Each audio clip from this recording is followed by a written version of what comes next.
Maksud saya apa sih ngomong ini? Bapak Ibu yang saya sayangi karena Allah, hidup nih gak ada yang ideal. Jika kita di usia 50-an, 60-an, akan banyak hal-hal yang tidak sesuai dengan keinginan kita. Contoh, izin minta maaf. Kadang-kadang anak udah dewasa tapi belum mandiri, bawa beban pikiran. Kadang-kadang menantu tidak pernah ngunjungin kita, bawa lagi beban pikiran. Kadang-kadang lo anak kok nggak pernah ke rumah ya, bawa lagi masuk lagi dalam file otak kita. Kadang-kadang loh kok menantu nggak suka sama saya ya, padahal saya udah tua, masuk lagi dalam pikiran kita. Lah kita sakit kok anak nggak datang ya ke rumah, masuk lagi dalam pikiran kita. Oh kok saya udah lama nggak dikunjungin anak ya, sampai ada orang tua yang bilang tunggu mati aku dulu baru kalian datang, masuk lagi dalam pikiran orang tua. Kadang-kadang kita pergi majelis taklim, rumah kayak gitu kondisinya, kawan-kawan menyinggung kita pula, masuk lagi dalam kepala kita. Saya ingin berpesan kepada, saya anggap sebagai orang tua saya lah. Ini juga saya bilang sama orang tua kandung saya. Di usia mak, di usia bapak sekarang ini, fokus aja gimana caranya masuk surga. Kalau ada anak menantu yang tak sesuai keinginan hati kita, ikhlaskan. Kalau ada anak yang masih melawan, ingatkan, ikhlaskan. Ibaratnya tawakal, detachment. Kita nggak bisa merubah itu semuanya. Kalau ada kita sakit, kok nggak dikunjungi ya? Kok nggak datang juga ya? Anakku mapan, kok nggak bantu aku ya? Ikhlaskan. Kok ikhlaskan Ustazah? Selamatkan pikiran kita. Selamatkan pikiran kita. Hidup ini tidak ideal Bapak Ibu. Saya sangat mengkhawatirkan banyak orang tua yang itu mereka pikirkan.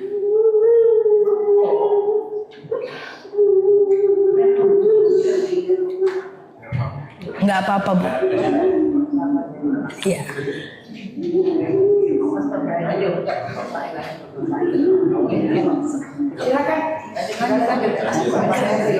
Nanti saya ke sana ya. Aman ya Bu? Insyaallah. Enggak apa-apa.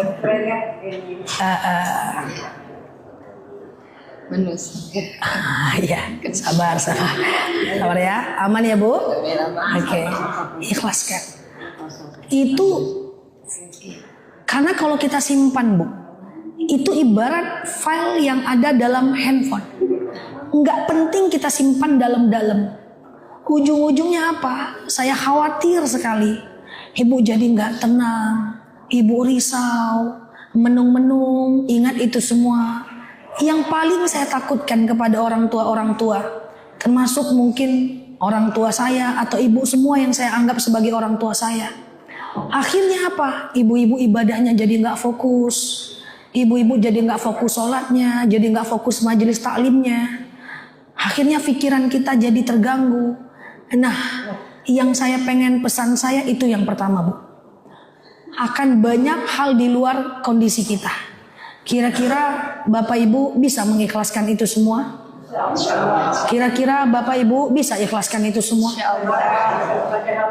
Bu, saya selalu bilang kepada jemaah yang orang tua, apapun kondisi anak kita, menantu kita, saya izin minta maaf.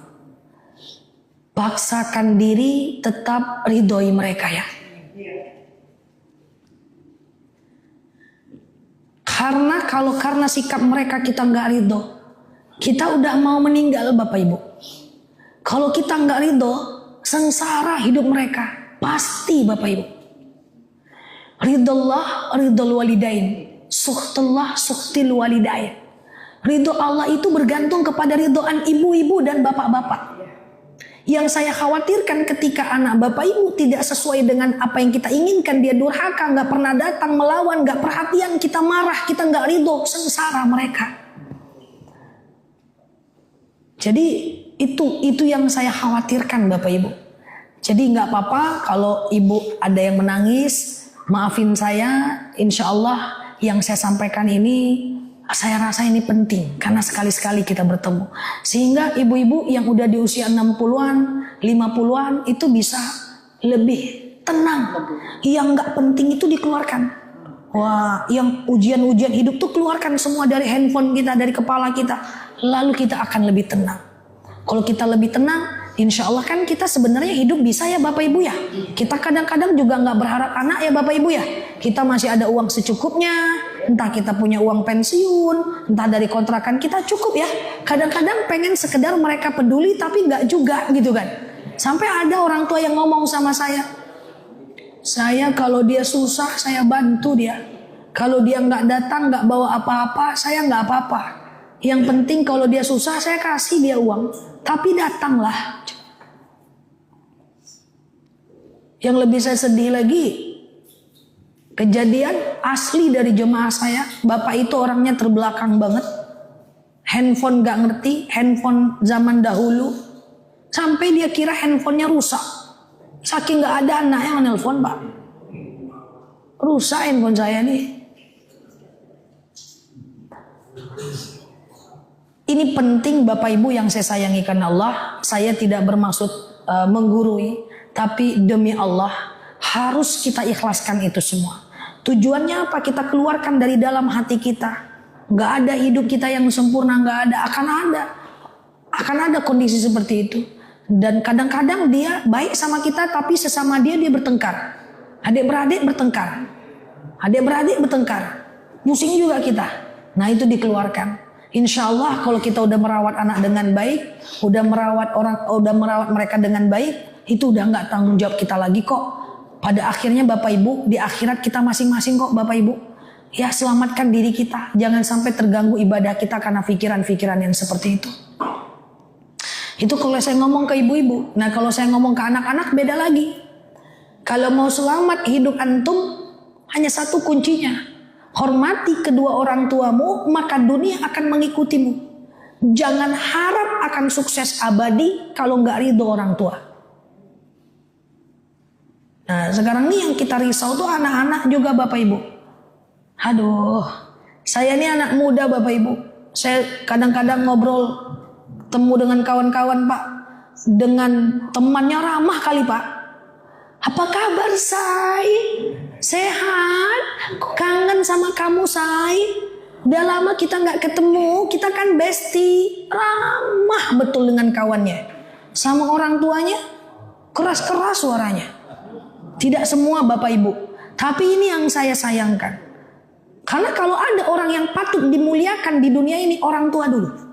Kalau ada orang yang patut dibayarin di dunia ini, orang tua dulu. Saya tidak akan pernah memfoto makanan kalau saya lagi sama teman-teman sebelum orang tua saya makan itu. Ini ada tempat makan enak, saya makan dengan teman-teman, saya ingat orang tua.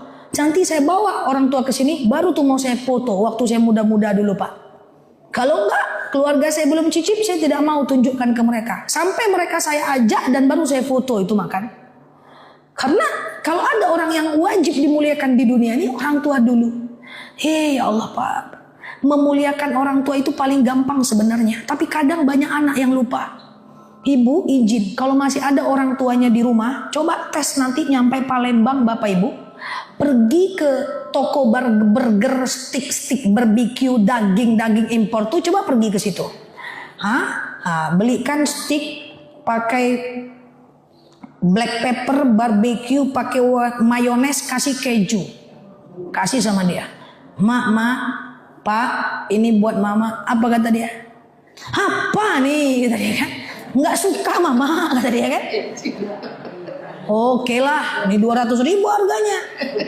Letakkan. Oke, kalau mama nggak suka, pergi keluar, cari tahu isi.